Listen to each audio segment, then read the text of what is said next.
In the first episode, we discussed how fishing turned into angling and how the Aboriginal fishers around Vancouver Island were anglers who used lures. But all they could do was drop a lure down into the water or maybe troll it behind a moving boat. They couldn't cast a lure out to any distance because the line they used was too thick and too stiff. Later on, especially in Europe, people began braiding horsehairs together and later braiding silk together, and this allowed for a much thinner and more flexible line. And you could braid a tapered line that was thicker at one end, like a really long, thin whip. And if you tied an imitation of a fly onto the end of that whip, bingo, the next thing you know, you're a fly fisherman. Here's a modern fly rod to show you how it works. Basically, the reel does nothing except serve as a place to hold the line. You can see how thick and heavy and opaque the line is compared to modern monofilament spinning line, which is almost invisible. Now, a spinning reel uses the weight of a heavy lure to pull the line out when you cast. But with a fly line, the lure weighs almost nothing, just a little tiny fly. So fly fishers use the weight and the momentum of the line itself to pull more and more line off the rod as they cast. And the line pulls the rod along, or pulls the fly along with it. So with a modern spinning rod, you use the weight of the lure to pull the line. With a fly rod, you use the weight of the line to pull the lure. The first written record of fly fishing comes from the Roman Aelian in his book De Natura Animalium. This was written around 200 AD. He describes people fly fishing on the Astraeus River in Macedonia almost 2,000 years ago. This river was named after Astraea. Her name means the Star Maiden. Now, of course, this was before my time, but she was one of those girls I wish I'd been able to meet. She was the daughter of gods. Her father was Zeus, and her mother was Themis. And she was a naiad. I've always wanted to meet a naiad. Naiads are the nymphs of flowing water. And Astraea's role as a nymph was to be the protector of river head springs. What a cool job. And we could sure use a few more of those river head springs nymphs around nowadays. Once the nymphs disappear, water quality in the river head springs takes a nosedive, and then the whole river starts going bad. That's why they used to have all those nymphs around, right? Anyway, along with her mother, Astraea was also a goddess of justice. And we could use a few more of them around nowadays too. But I digress. There are records of fly fishing in Japan going back almost 500 years. The samurai warriors were fly fishers, and they were the only people allowed to fish in streams. And the object was not only to catch fish for food, but also to help warriors learn the skills necessary to become samurai. Stealth and patience and cleverness. And during the Edo period, when the samurai were forbidden to practice martial arts and sword fighting, they found fly fishing was a good substitute for their military training. The rod was a substitute for the sword, and walking on the rocks of a small stream helped them learn balance. Personally, I think that any halfway competent Canadian bass fisherman with a little bit of hockey experience could probably beat the snot out of one of those samurai fishermen, balancing on one leg in the middle of a stream. But I digress. Anyway, so they used these really long rods, these samurai, and they didn't cast. They just dropped the fly straight down onto the water. It evolved into something called tenkara, which means from heaven. and it was as much of an art form as it was a method of obtaining food. These samurai would sneak up behind the bank and reach out with that long rod and drop the fly right down on top of the fish, and they were dumb enough to fall for it. So it seemed like a little bug that was falling right out of heaven, just like that commercial for that convenience store chain. Oh, thank heaven for...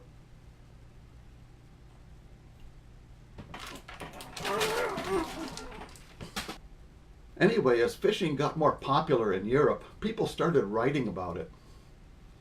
The first book written in English on fly fishing was The Treatise on Fishing with an Angle, and surprisingly enough, it was written by a woman.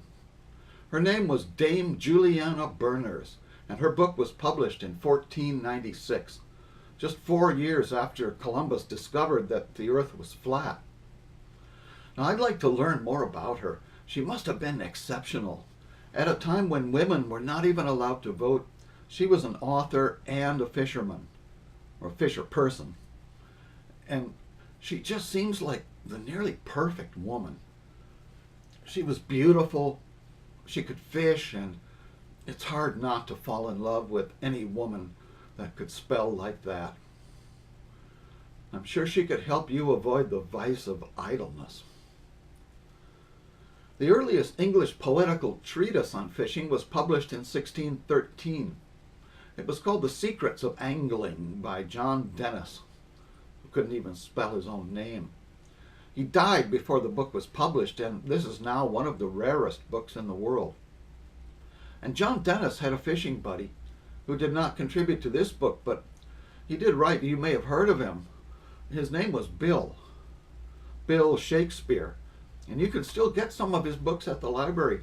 Antony and Cleopatra and Macbeth and Merchant of Venice, and he wrote biographies about different kings like Richard and Lear. Of course, we can't call Shakespeare a truly great author because he never wrote any books about bass fishing. But he was quite popular, and he went fly fishing with John Dennis on the River Avon. And Bill Shakespeare must have done something bad there because they banned him from that river. I saw a TV show about Bill Shakespeare one time, and they said he was barred. He was barred of the Avon. Now, by this time, we've come a long way from the Aboriginal food fishery on Vancouver Island. Dame Juliana and John Dennis and Bill Shakespeare and even the samurai, they weren't fishing for food. They were part of an urban elite. People who were trying to recreate the hunter, fisher, gatherer experience of their ancestors. And in this recreation, they found enjoyment and enlightenment. And that brings us to the first author to describe fishing as recreation, and the first rock star fishing author in the English language, Isaac Walton. His famous book, The Complete Angler, was first published in 1653. He kept revising it and adding chapters for the rest of his life. It was always a work in progress, like the Basstravaganza. You can get some ideas of the book's popularity by the fact that after the Bible, this is the second most often reprinted book in the history of the English language. Now, what is it about Walton's book that has captured and held the attention of so many people for so many years? Well, for one thing, it's way shorter than the Bible. And there are no armies of religious fanatics wandering around smiting and smoting and slaughtering each other. It's actually fun to read. It doesn't make you feel guilty and long for a better world. It makes you feel good and glad to be alive. Now, like Jesus, Walton lived in a society that was being abused by a political minority. Britain lay in ruins. The horrendous English Civil War had just ended, and the Great Plague was a recent memory. And the religion that had been the spiritual center of his life had just been abolished. And the king that had been the political center of his life had just been beheaded. And fishing allowed Walton to connect to an order and harmony in the natural world that had been ruined in the social world around him. And unlike anyone in the Holy Bible, Walton also had a functional sense of humor. He didn't take himself too seriously, and I will follow his lead. We do not want a Basstravaganza that is dull and tedious, so we may at times indulge in a bit of innocent, harmless mirth. Fishing was an endless mystery to Walton. Streams and lakes were riddles to be solved, and solving those riddles helped understand the larger universe. For Walton, fishing was much more than a way to put food on the table. It was an art form that could only be mastered by a select and dedicated few. It required wisdom, passion, physical grace, and stamina. And his semi-fictional hero, Piscator, is the embodiment of all these qualities. When I read Walton describing different populations and variations among fish in different rivers and different countries, I get a premonition of Charles Darwin pondering the same ideas 2 centuries later in The Origin of Species. One thing that Isaac Walton repeats over and over is his feeling that material wealth often brings misery, and that a good afternoon spent on the river, along with a clean conscience, is much better for the human soul than riches and high social status. Because, as he quotes Cawson, "He that loses his conscience has nothing left that is worth keeping." In Walton's world, the fisherman was responsible for a lot more than just catching fish. The act of fishing is a kind of spirit quest that, if you did it right, led to an awakening similar to a Buddhist's enlightenment. I'm going to quote the words of Professor Marjorie Swan, who is editor of a modern edition of The Complete Angler. Her words are better than mine. What sets The Complete Angler apart from these previous how-to books is Walton's insistence that there is so much more to being an angler than technical knowledge of bait and tackle. For Walton, fishing is at once an environmental, social, and spiritual experience. The Complete Angler depicts the environment as something so precious and complex that we have a moral obligation to work together to understand and preserve it. For Walton, being an angler is serious fun. Now, the English landscape was devastated by warfare, and Walton's anglers respond to this crisis by creating a new kind of society, the Brotherhood of the Angle, that has no ties either to government or to organized religion, but instead roots its identity and activities in its members' shared appreciation of the natural world. And this brotherhood he founded still exists in the form of the multi-billion-dollar worldwide recreational fishing industry. And it still provides direction in the form of the 50,000 members of the Isaac Walton League of America, which is almost a century old, and countless other volunteer organizations dedicated to watershed protection and restoration. So in a sense, the Basstravaganza is another celebration of this brotherhood of the angle. Of course, things change over time, so now it's also a sisterhood. And you don't need to stick hooks in fish's mouths to be a member. All you have to do is care about fish and the water they live in and the larger environment that supports it all. And finally, there's another aspect of the Complete Angler that stands out in my mind. It's 75% bunco. Walton was a devoutly religious man of the Christian faith. He was looking for something to believe in. And he made little distinction between fact and fantasy. He believed in spontaneous generation of fish. He believed that pike were the offspring of water weeds and that baby eels get hatched from the morning dew. He believed that certain dates were better for fishing. He believed in all sort of ridiculous schemes to fool fish. Of course, no bass fisherman today would be so foolish as to believe that some idiotic lure will catch fish just because some celebrity TV fisherman told him to buy it. And no bass fisherman would believe that putting smelly magic potions on your bait or your lure would help you catch fish. But Walton did.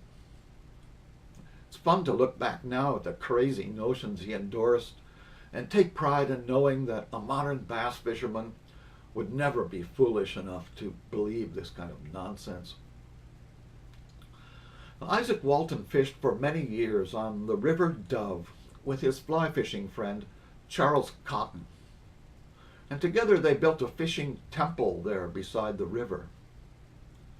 And that temple is still there. And if you happen to be fishing the Dove nowadays, you can still sit there, take a break, and sit in that temple and watch the current flow by and ponder the same unfathomable mysteries posed by Walton and Cotton so long ago. Well, that pretty well covers the history of fishing up to the English Civil War, from orangutans up through fly fishermen. Now we proceed to the Industrial Revolution, and trust me, we will soon get into some bass fishing. Now, Isaac Walton was not much of a fly fisherman. In fact, he contracted out the fly fishing sections of his book to his friend Charles Cotton. He fished mostly with live bait. Like me, Walton was a simple man, and he probably just tangled everything up into a big snarl like me whenever he tried to use a fly rod. One of the problems with fly reels is that the handle is attached directly onto the spool, so unless you hook a really sluggish fish, you can't reel in line as fast as the fish can swim. And as any fisherman knows, when you get a bite, you need to keep the line tight all the time or else the fish will spit the hook out. So if you ever do hook a fish on a fly rod, which is rare, the only way you can bring it in is by pulling in the line with your hands. And this is called stripping. It's very slow and clumsy, and it leaves you with a big heap of loose line that gets tangled up in your feet or in your hair or in the propeller. It's another reason why fly fishermen hardly ever catch anything. Anyway, as the Industrial Revolution overthrew the countries of Europe, watchmakers began making precise and intricate metal parts, and they branched out into other fields. They began building tiny gears and drive shafts inside fishing reels. And they made a reel that operated like a tiny winch. It's called a multiplying reel because the gearing makes the spool rotate at 3 or 5 times the rate of the handle. And this meant you could reel in line fast enough to use the reel to land the fish, instead of pulling it in by hand the way an orangutan or a fly fisherman would. In 1761, Onesimus Ustanson, what a cool name, began making the first modern multiplying reels near London. His shop was called the Fish and Crown, and he advertised them as the best sort of multiplying brass winches. His company went on to supply fishing gear to King George IV, King William V, and Queen Victoria, and his reels are collector's items now. The multiplying winch term has faded away like the beaver felt top hat of that same era. Today we call it a casting reel or a bait casting reel. When you cast, the weight of the lure pulls on the line, and that makes the spool start spinning.